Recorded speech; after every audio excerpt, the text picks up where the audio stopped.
आता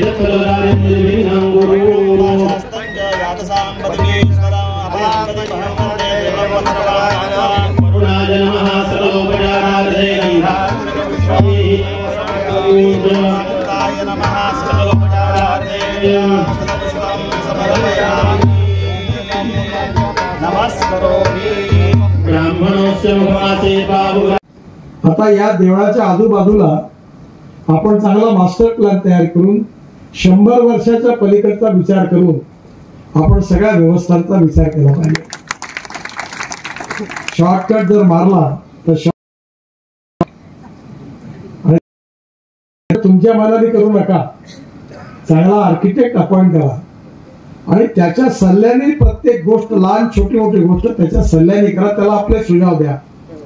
आणि खऱ्या अर्थाने आता मी जी फिल्म बघितली त्यामध्ये सगळ्या महाराष्ट्रातला संतांचा इतिहास आणि विशेषतः तुकाराम आणि पंढरपूर याच्या संबंधित पालखी मार्गाच्या जो सांस्कृतिक आणि आध्यात्मिक इतिहास आहे, एकाच ठिकाणी दर्शन भाविकांना मिळणार आहे.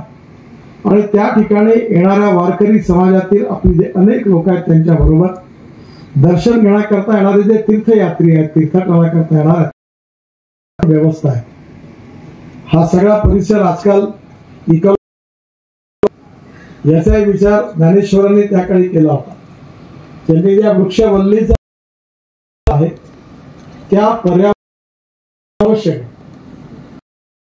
वनस्पती पर्यावरणाकडे त्या काढून त्याला फॉरेस्टची परवानगी आहे त्याचा उल्लेख ज्ञानेश्वरी ती जे वृक्षवल्ली म्हणून ज्याचा उल्लेख केला सगळ्या या भागात लावून अजून जास्त चांगलं करण्याचा प्रयत्न ही संस्थान आणि कमिटी करेल असं मला विश्वास आहे. माझं अतिशय परम भाग्य आहे की या अतिशय पुण्याच्या कामाला कार्य करण्याची संधी मिळाली आणि संधी मिळाली. माझ्या वतीने ज्ञानेश्वर महाराज संस्थान कमिटीला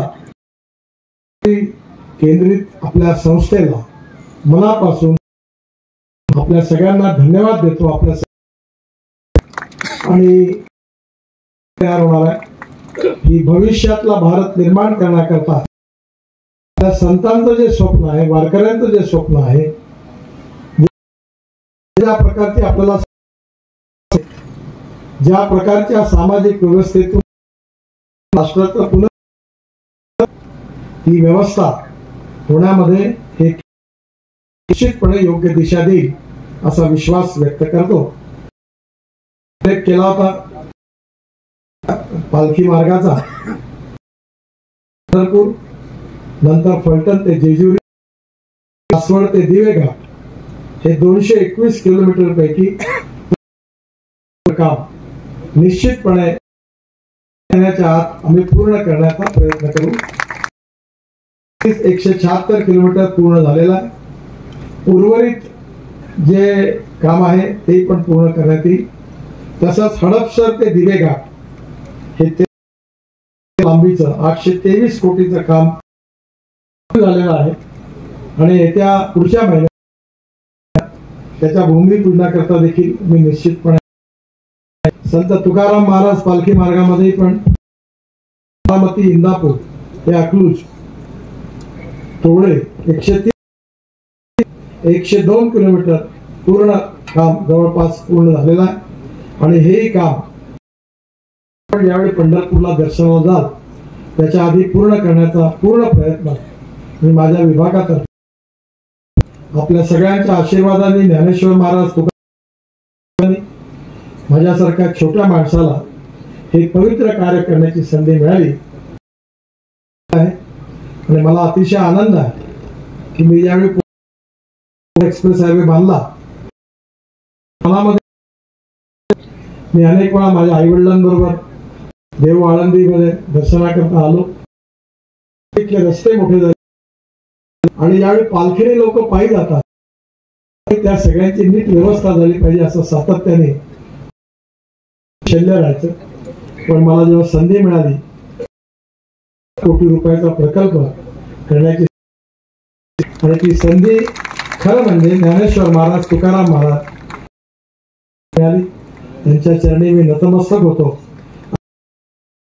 अनेक चांगलं कार्य करण्याची प्रेरणा आणि आपल्याला सगळ्यांना सतत मिळत राहील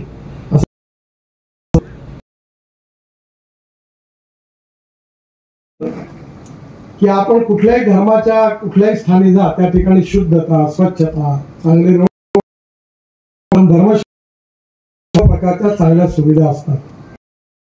परंतु आपले जे पाहिजे तेवढे अजूनपर्यंत आपण करू शकलो नाही. आज आपण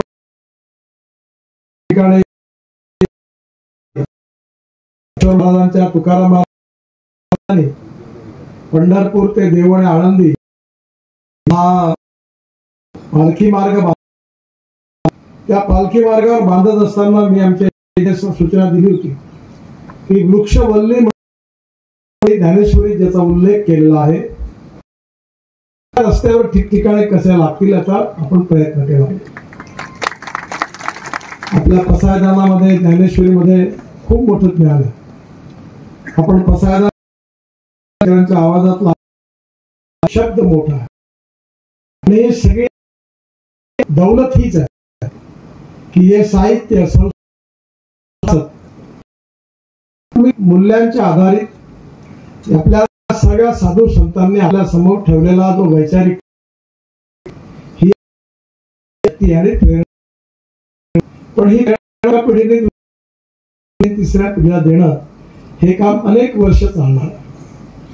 एका विचारवंताने असं म्हटलं होतं, every politician thinks about is next election. हे 5 वर्ष राजकारणी लोक विचार करतात, पण जे सामाजिक आर्थिक परिवर्तनाकरता, समाज करता काम करतात, विचार करतात. त्यामुळे हजारो लाखो वारी झाले तरी कार्य संपलं. ज्ञानेश्वर महाराजांचं, तुकाराम महाराजांचं स्वप्न पूर्ण होणार नाही, कारण हे पूर्ण लागणार. आणि मला अतिशय आनंद आहे की असणारा आनंद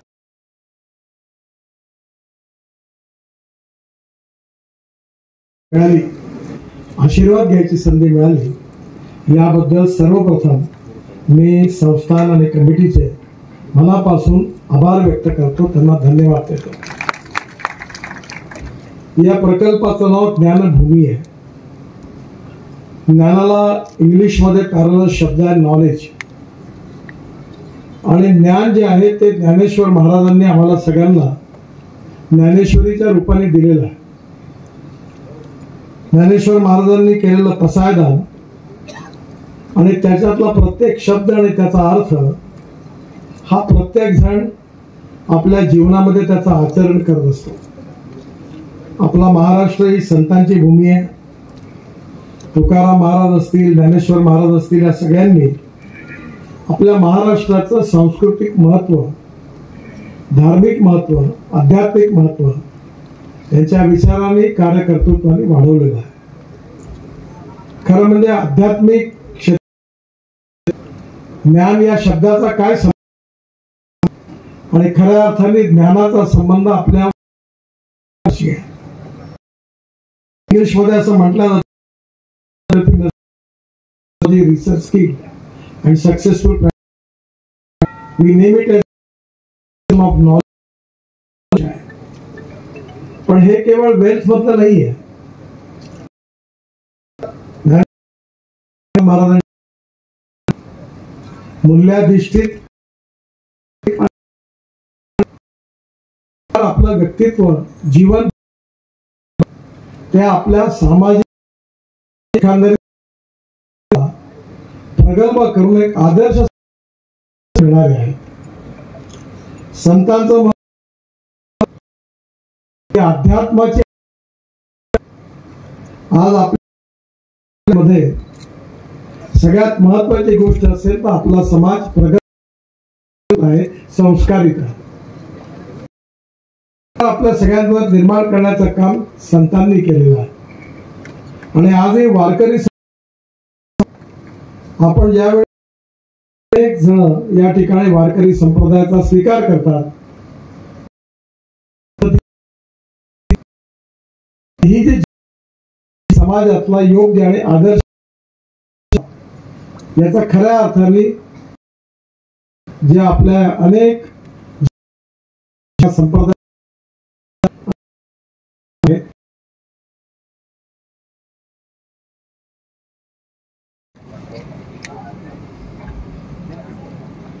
आजच्या या ज्ञानभूमीच्या या भूमिपूजनाच्या कार्यक्रमात उपस्थित श्रद्धेय शांतीब्रह्म हरिभक्तपरायण मारुती महाराज करेकर, योगी निरंजननाथजी विश्वस्त ज्ञानेश्वर महाराज संस्थान कमिटी आळंदी, आदरणीय परमश्रद्धेय नारायण महाराज जाधव, आमदार मोहिते पाटील, आमदार महेशदादा लांडगे, माननीय नितीनजी गडकरी इथे सर्वांच्या समोर उपस्थित आहे. मला तर असं वाटतं की या कार्यक्रमामध्ये नितीनजी आलेले आहेत याचं कारण असं की वारकरी आणि यासोबत अजून एक संलग्न जुळलेलं आहे देहू आणि आळंदी पालखी मार्ग. तर मला वाटतं सार्वजनिक बांधकाम मंत्री नितीनजी असल्यापासून त्यांचं जे एक स्वप्न होतं पालखी महामार्गाचं, त्या पालखी महामार्गामध्ये या महाराष्ट्राच्या संस्कृतीमध्ये एक इक्वेशन तयार झालंय नितीनजी, म्हणजे वारकरी आणि गडकरी एक सुंदर रिलेशन तयार झालेलं आहे. आणि मला तरी असं वाटतं की ज्ञानोबा महाराजांच्या या विशाल प्रकल्पाच्या उद्घाटनासाठी नितीनजींनी येणं हे काही फार नवलाची गोष्ट नाही.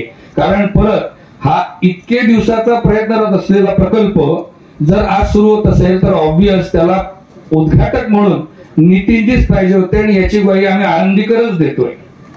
प्रकल्पाची माहिती मी जास्त विस्ताराने करणार नाही कारण की नितीनजींच्या सोबत आता कॅनवामध्ये असल्यानंतर त्यांनी प्रकल्पाची ऑलरेडी माहिती घेतलेली होती नवलाचा भाग, आणि त्याच्यावर नितीनजींनी तब्बल 6 सजेशन तेवढ्या प्रवासामध्ये आम्हाला दिलेले आहेत. त्यामुळे मला तरी असं वाटतं की प्रकल्पाची माहिती मी इथे देण्यापेक्षा आता आपण प्रकल्पाची चित्रफित पाहिली. मी तात्काळ फार वेळ न दवडता नितीनजींना 5:25 परत जायचंय. मी नितीनजींना विनंती करतो की त्यांनी आम्हाला सर्वांना मार्गदर्शन करावं. पुंडलिक वरदे श्री ज्ञानदेव पंढरीनाथ भगवान की. आपल्या सर्वांना ज्यांची आतुरता आहे नितीनजी.